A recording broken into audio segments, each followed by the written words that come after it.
Hi everyone, this is Lata Curious Mind Platform. Welcome back learners. जैसे कि आप सभी जानते हैं कि मैं यहाँ पे आप सभी को NIH डीलेट बुक को समराइज रूप में नोट्स बना के प्रोवाइड कराती हूँ ताकि आप अपने एग्ज़ाम DPSP के लिए तैयारी कर पाएँ और साथ ही RRB, KVS, NGEST का यूनिट 5 का भी आप यहाँ से प्रिपरेशन कर पाएँ। यूनिट 5 यानी कि NIH डीलेट का 501 दोनों सेम है। तो आप एक बार 501 जब कंप्लीट हो जाता है तो आप इसका क्वेश्चन प्रैक्टिस करके देख सकते हैं। यहाँ से कम 8-10 आता है। और जैसा कि मैंने पहले भी बताया था कि मैं हिंदी इंग्लिश दोनों को पढ़ी हूँ NIH डीलेट बुक का, तो यहाँ पे मैं इसीलिए हिंदी इंग्लिश दोनों मिक्स करके पढ़ाती हूँ जो भी इम्पोर्टेंट पॉइंट होते हैं। तो बिना देरी किए शुरू करेंगे। तो आज का हमारा टॉपिक है निकाले मिनट्स और डाउनवर्ड फिल्ट्रेशन थ्योरी और वो डिस्पैच के बारे में। सुपरमेसी ऑफ इंग्लिश यानी कि अंग्रेजी की स्वच्छता। तो अंग्रेजी की सुपरमेसी की बात किसने किया था? तो ये किए थे लॉर्ड मैकाले ने। इन्होंने एक मेमोरेंडम जनवरी 1835 में प्रचारित किया था जिसमें ये लॉर्ड मैकाले बने थे chairman of general committee of public instruction. और उन्होंने इसमें कहा था कि सबसे ज़्यादा इंग्लिश को जोर दिया था। इन्होंने वेस्टर्न साइंस को इंग्लिश माध्यम से पढ़ाने पर काफ़ी जोर दिया था और इन्होंने संस्कृत, अरबी, फारसी को नकारा यानी कि वर्नाकुलर लैंग्वेज यानी कि क्षेत्रीय स्थानीय भाषा को हम क्या बोलते हैं? Vernacular language. तो इसको क्या किया? साफ साफ नकार दिया और वेस्टर्न साइंस को माध्यम से शिक्षा देने का समर्थन किया था। ठीक है, मैं यहाँ पे वही पॉइंट लिखा था। ये कब आए थे? तो 1834 में आए थे, देखे थे ना 10 जून को। और अभी ये 1835 में ये सब अंग्रेजी की स्वच्छता की बात करने लगे। नेक्स्ट देखते हैं कि मैकाले का तर्क क्या था। ये मैकाले ना बहुत गंदी बात बोले हैं, पर चलिए सुनते हैं कि इन्होंने क्या क्या कहा है। एग्जाम के पॉइंट ऑफ व्यू से काफ़ी इम्पोर्टेंट है। इन्होंने यूरोपियन लिटरेचर को सबसे श्रेष्ठ बताया और मैंने यहाँ पे बस इतना ही लिखा क्योंकि इस रिविजन के लिए इतना है। ठीक है, आप बस इतना बता दे रहे हैं कि इन्होंने क्या कहा था। मैकाले के तर्क में इन्होंने कहा था कि एक अच्छी यूरोपीय लाइब्रेरी की एक अकेली अलमारी समस्त भारत और अरब के पूरे साहित्य से अच्छी है। मतलब ये वो अपने लाइब्रेरी को हमारे पूरी इंडिया से कंपेयर किए थे। हमारी लाइब्रेरी अच्छी है इंडिया से ज़्यादा।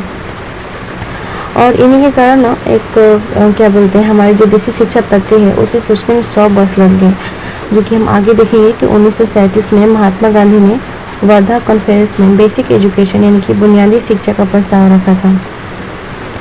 इन्होंने यूरोपीय साहित्य और आंतरिक रूप से इन सबसे श्रेष्ठ बताया था कि शासक वर्ग, उच्च वर्ग, सरकारी लोग इंग्लिश यूज करते हैं। इन्होंने ये कहा था कि क्या बोलते हैं, bounty money paid to rise of champions of errors.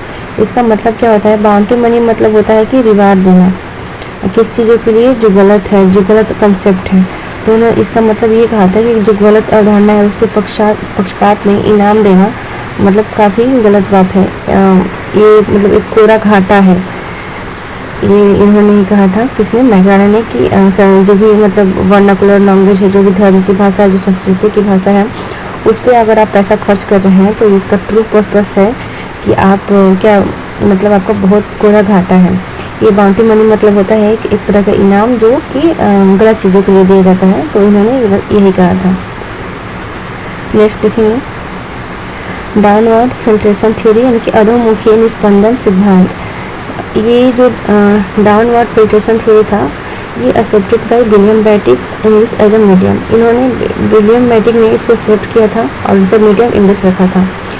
इन्होंने कहा था कि लिमिटेड संसाधनों को सबको शिक्षित कराना संभव नहीं है, अतः हमें एक ऐसा वर्ग बनाना है जो रक्त से और देखने में भारतीय हो परंतु रुचि, बुद्धि, विचारधारा से अंग्रेज हो। ये क्लास द्विभाषियों का काम करे। इन्होंने बाइलिंगुअल का यूज किया था। क्या बोलते हैं? डाउनवर्ड फिल्ट्रेशन थ्योरी में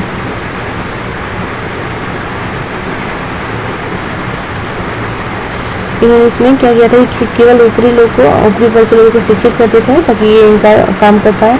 इन्होंने एजुकेशन क्लास को बाकी समाज में ज्ञान फैलाया। इन्होंने कहा था कि जो ऊपरी वर्ग के लोग हैं उनको हम शिक्षा देंगे और ये बाकी लोगों में फैलाएंगे। लिमिटेड रिसोर्स का सही उपयोग करने के लिए इन्होंने कहा था। यानी कि इनका जो था ना कि जो अंग्रेजी होता है वो क्लास में पढ़ा और ये लाखों लोग को पढ़ा देंगे, यानी कि बाइलिंगुअल भाषा के लिए आया था। इसके बाद से आए थे वुड स्पेस, ये काफ़ी अच्छा है।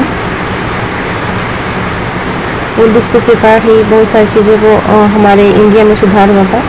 तो इन्होंने मैकाले को कहा कि आप हटिए, हम बता रहे हैं। तो इन्होंने कहा था कि मतलब वुड स्पेस को हम लोग क्या बोलते हैं, अंग्रेजी का मैग्ना कार्टा ऑफ एजुकेशन, शिक्षा का मैग्ना कार्टा किसे कहा जाता है, वुड स्पेस। पहली बार एक शिक्षा नीति अपनाई गई, उद्देश्य वह था कि भारतीयों को शिक्षा को प्रोत्साहन देना। जब 1853 में चार्टर एक्ट रिन्यू किया गया, यानी कि एक 1834 में आया था और एक यहाँ पे 1853 में आया था। बीच में एक और भी आया होगा, लेकिन ये इम्पोर्टेंट है ज़्यादा, इसको ज़्यादा लिखना ज़रूरी था।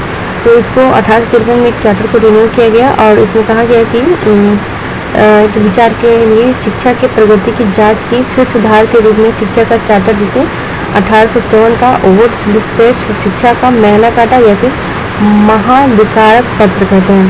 मैग्ना कार्टा का मतलब होता है कोई भी लिखित रूप में जो चीज़ एक्सेप्ट किया जाता है उसे हम मैग्ना कार्टा कहते हैं।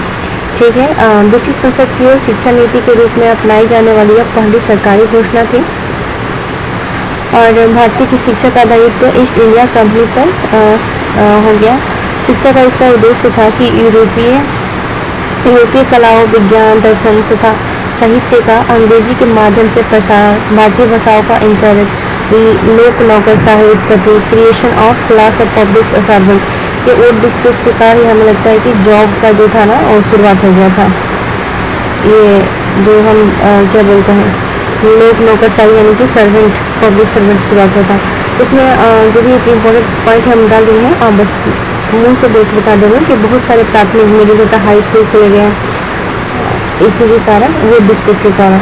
लोग देखते हैं कि इसकी मुख्य सिफारिशों की रिकमेंडेशन क्या थी। इन्होंने ग्रेड स्कूल का नेटवर्क स्टार्ट किया। इनकी स्कूल का नेटवर्क, ग्रेडेड स्कूल का नेटवर्क किया तो मतलब यहाँ पे भी स्कूल, यहाँ पे भी कुछ ग्रेडेड स्कूल, यानी कि नेटवर्क स्टार्ट कर दिया स्कूल का नेटवर्क। यूनिवर्सल खोलना, कलकत्ता, बम्बई, मद्रास, टीचर ट्रेनिंग और प्रोफेशनल डेवलपमेंट। ये देखिए, ये इम्पोर्टेंट है कि टीचर ट्रेनिंग और प्रोफेशनल डेवलपमेंट किस डिस्प्लेस में बात की गई है, तो वुड स्पेस की शिक्षा का जिसको मैग्ना कार्टा कहा जाता है उसमें ये बात की गई है। और यहाँ पे ये भी इम्पोर्टेंट है कि उस टाइम यूनिवर्सिटी खोली गई थी 3 जगह, कलकत्ता, बम्बई, मद्रास। कल बताया था कि मद्रास कहाँ है, तमिलनाडु में, जो कि चेन्नई था उसको आज मद्रास कर दिया गया है। तो पहली बार 5 प्रांत यानी कि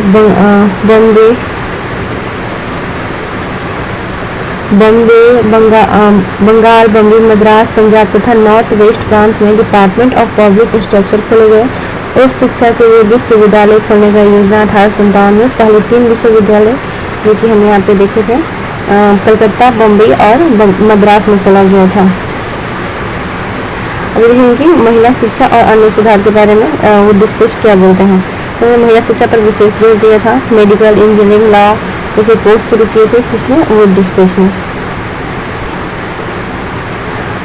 और इनकी कमियाँ क्या थी, कमियों से पहले मैं और चीज़ बताऊंगी कि इन्होंने देश भर में ये बताया था ना, graded school, network of graded school खोला था और प्रारंभिक school, high school, inter college, university, grant and यानी कि सहायक अनुदान प्रणाली, महिला शिक्षा, teacher training and professional development, medical, engineering, law and other institute यानी कि प्रोफेशनल स्किल्स के लिए भी स्थापित किया था कि इसमें वुड स्पेस में। और इसकी कमियाँ देखेंगे क्या था, इसकी कमियाँ था कि कुछ रिकमेंडेशन को इग्नोर किया गया। पहले 30 सालों में गवर्नमेंट इंस्टीट्यूट तो बढ़े मगर क्रिश्चियन मिशनरी को छोड़कर औरों को इनकरेज नहीं किया गया। इसका ये क्या था, क्या बोलते हैं, कमियाँ थी। जन शिक्षा प्रसार नहीं हुआ, न ही वर्नाकुलर यानी कि देसी भाषा में स्कूल स्थापित हुआ। तो क्या है, सब इसकी कमियाँ हैं।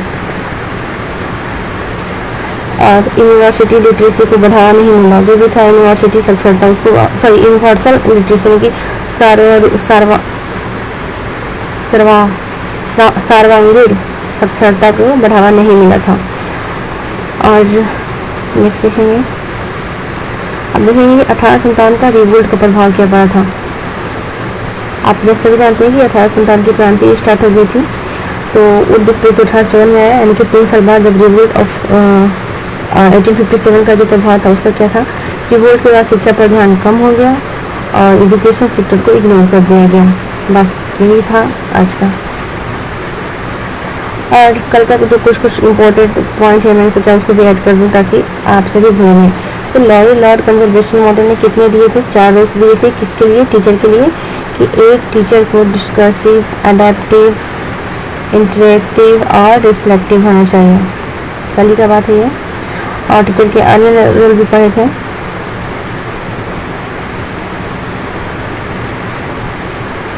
टीचर को कैसा होना चाहिए? एक developer of a culture, network and change agent, learning resource developer, evaluator और एक्शन रिसर्च।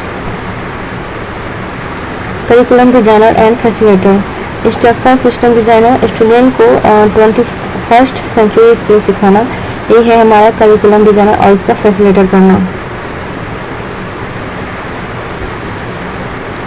आज के लिए हम आपको एक मोटिवेशनल लाइन देंगे। एंड स्टे इंस्पायर्ड है आप हमारे वीडियो से बोर ना हो, इसलिए एक बात कहना चाहूँगी, यानी कि एक लाइन कहना चाहूँगी कि every great mind was once a beginner, keep learning, keep growing and subscribe newsletter curious mind. और मिलते हैं पार्ट 6 में। ये था हमारा पार्ट 5 और ऐसे ही बने के लिए थैंक यू। और कुछ नहीं, मिलते हैं नेक्स्ट वीडियो में। आप सभी को अच्छा लगे तो प्लीज़ इससे जुड़े रहिए।